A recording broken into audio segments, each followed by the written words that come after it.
ఒక ఆవిడ వచ్చి అమాయకంగా ఏమండి అక్కడ ఒక కొబ్బరికాయ కొట్టామండి, అది కుళ్ళిపోయిందండి, ఇక్కడ కొట్టామండి, ఇది కూడా కుళ్ళిపోయింది, ఏం చేయమంటారు? మరి ఏం చెప్పాలో చెప్పండి మీరు ఎవరైనా.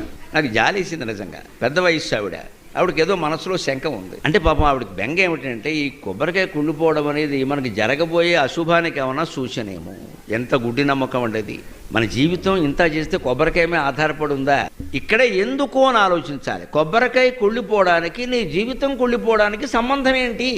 ఎందుకు ఇలా ఆలోచిస్తున్నావు? పైగా మనం కొట్లో కొనేటప్పుడు దేవుడి కోసం అంటే మంచి కొబ్బరికాయ కొంటాం, కానీ కుళ్ళిపోయింది కొనమే. మనం కావాలని చిత్తశుద్ధితో దేవుడికి మంచి కొబ్బరికాయ కొట్టాలని మనం ప్రయత్నం చేసినప్పుడు అదేదో అనుకోకుండా లోపల కుళ్ళిపోతే మనమేం చేస్తామండి? అది అమ్మేవాడికి తెలుసా, మనకి తెలుసా?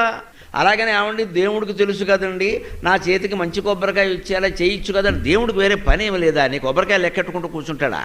అంచేతను మనం ఈ ఎందుకు అన్న ప్రశ్న వేస్తే ఈ ఆలోచన పక్కకి వెళ్ళిపోతుంది.